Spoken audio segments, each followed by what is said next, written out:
कपड़े धोने वाली बहू। शादी के पहले से ही विभा को कपड़े धोने का बड़ा शौक था। कभी नल के नीचे तो कभी तालाब के पास। अरे मेरी नीली वाली लुंगी नहीं दिख रही है। विभा की अम्मा, कहाँ रखी है लुंगी? अरे वो तो विभा ने परसों ही धोकर रखी थी आपकी अलमारी में।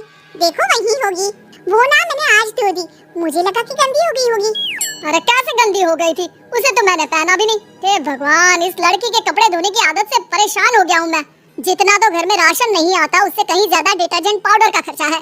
इसकी शादी करवा दो, शादी जाए अपने घर में ही करे काम, फिर चाहे घर के कपड़े धोने हो या पूरे गांव के। हाँ ठीक बोल रही हूँ। देखता हूँ मैं कोई लड़का। वो दिन भी आ जाता है जब विभा को देखने लड़के वाले आ जाते हैं। लड़की मुझे अच्छी लगी। होने वाली सास कहती है, बेटी अगर कुछ पूछना है तो पूछ लो। वैसे तो हमारी लड़की बहुत ही शर्मीली है, जो बोल दो वो मान लेती है, इसे क्या पूछना होगा। अरे कैसी बात कर रही हो माँ, मुझे इन लोगों के घर रहना है, सवाल तो कई है। हाँ हाँ बेटा पूछ लो ना, क्या पूछना है। आप लोगों के घर कपड़े कौन धोता है? सास का मुंह बन जाता है। देखो अगर तुम ये कहना चाहती हो कि तुम्हें कपड़े धोने नहीं आते तो सुन लो, कपड़े मैं ही धोती हूँ, लेकिन तुम्हारे आ जाने के बाद मैं रुमाल तक नहीं धोऊंगी। अरे चुप रहना भगवान, बहू बेचारी घर आई नहीं, उसे डराना शुरू कर दिया। वो क्या है ना बिटिया, अभी तक तो ये कल्लू की माँ ही धोती थी, लेकिन अब तुम्हारे पापा तो दहेज में वॉशिंग मशीन देंगे ही।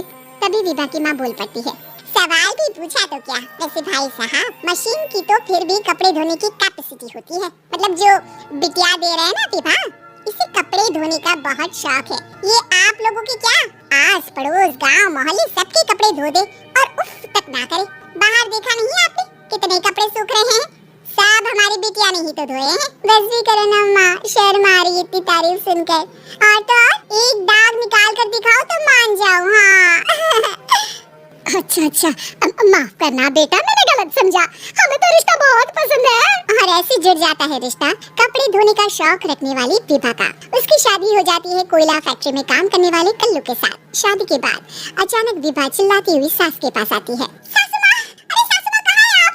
ये तो धोखा है, धोखा दिया आप लोगों ने मुझे। इसे ससुर के चक्कर के बारे में पता चल गया। अरे तो उसमें तुझे क्यों धोखा मिला है? अरे नल में पानी नहीं आता, कपड़े कैसे कब धुलेंगे?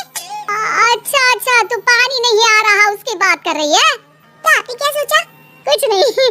अच्छा तेरी माँ ने कहा था कि कपड़े धोने का शौक है तुझे, याद आया मुझे। शौक बोलकर कपड़े धोने वाले मेरे जुनून को कम ना आके सासू माँ, कपड़ा धोना मेरा गुरूर है। तभी पति भी वहाँ आ जाता है। अभी मैंने इसे सनी देओल की फिल्म दिखाई है, उसी के डायलॉग मार रही है माँ। अच्छा सुन, साफ बता रही हूँ, पानी सुबह 4 से 6 और शाम को 10 से 12 आता है, समझी? विभा टाइमिंग सुनकर हैरान हो जाती है। ये क्या भूतों का मोहल्ला है? सुबह 4 बजे उठकर कौन कपड़े धोता है? 4 बजे टंकी में पानी जाता है, फिर सारा दिन धोना ना, किसने मना किया?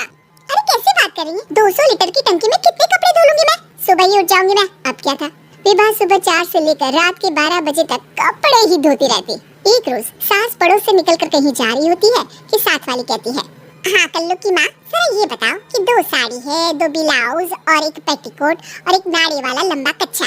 हाँ तो? अरे तो क्या कितना लोगी धुलाई ये बताओ। 2 बंद दिख रहे हैं हम क्या? हमारे पति सरकारी नौकरी से अभी रिटायर हुए हैं और बेटा सुपरवाइजर है कोयला फैक्ट्री में। 2 बंद समझ रखा है हमें। हाय रे कल्लू की अम्मा माफ कर दो, वो तो मोहल्ले में यही सब बता रहे थे कि तुमने बहू को कपड़ा धुलवाने के काम में लगा दिया है। सास को पड़ोसन की बात सुनकर गुस्सा आ जाता है। वो घर पहुंचती है जहां घर के बाहर ही इतने सारे कपड़े सूख रहे होते हैं जितने कि किसी धोबन के घर पर। अरे ओ कल्लू की दुल्हन बाहर निकल। माँ जी यहीं आ जाओ, बाथरूम में चादर धो रहे हैं हम। अरे अभी हम धोते हैं, तुमको बाहर निकलो। ये आस पड़ोस वाले बोल रहे हैं कि हम बहू से कपड़े धुलवा कर उसे कपड़ा धोने वाली बना दिए हैं। अरे छोड़ो ना माँ जी, किन लोगों की बातों में आती हो? आस पास के लोगों का तो काम ही होता है कि वो किसी तरह सास बहू को लड़ा दे। बहू सारे घर के कपड़े धोती है, ये क्या कम है? बोलिए। सास को भी लग जाता है कि वो बहू का ये सनकीपन नहीं छुड़वा सकती, इससे अच्छा है कि खुद ही चुप हो जाए। एक रोज सास और बहू मंदिर जाते हैं जहाँ सास की साड़ी वहाँ खड़ी भीख मांगने वाली से मिलती है। माँ जी क्या बात है, आपकी साड़ी उस भिखारन से कितनी मिल रही है ना? हाँ देखो तो दोनों की साड़ी मिल रही है। क्या बात है कल्लू की अम्मा, तुम खुद को तो अफसर की बीवी बताती हो और ऐसी सिंपल सी प्लेन साड़ी पहनकर घूमती हो। सिंपल और प्लेन नहीं है ये साड़ी, तो क्या सोने के धागे से फूल बने हैं? कुछ भी सासू माँ, कुछ भी। हाँ बने थे इस साड़ी में सोने के धागे से फूल। मेरे पति लेकर आए थे मद्रास से स्पेशली मेरे लिए 10,000 की।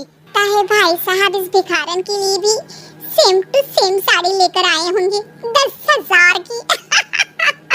सास उस वक्त कुछ नहीं कहती, लेकिन बहू के साथ घर आती है और अलमारी से एल्बम निकाल कर लाती है।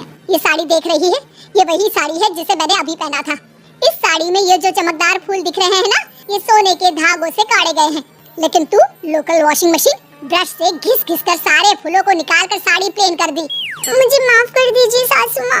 और तो और, जब मैंने तुझे तेरी गलती के लिए कुछ नहीं कहा, लेकिन तूने तो सबके सामने मेरा मजाक ही बना दिया। क्यों? बहू को समझ में आ जाता है कि अब से उसका कपड़े धोना बंद।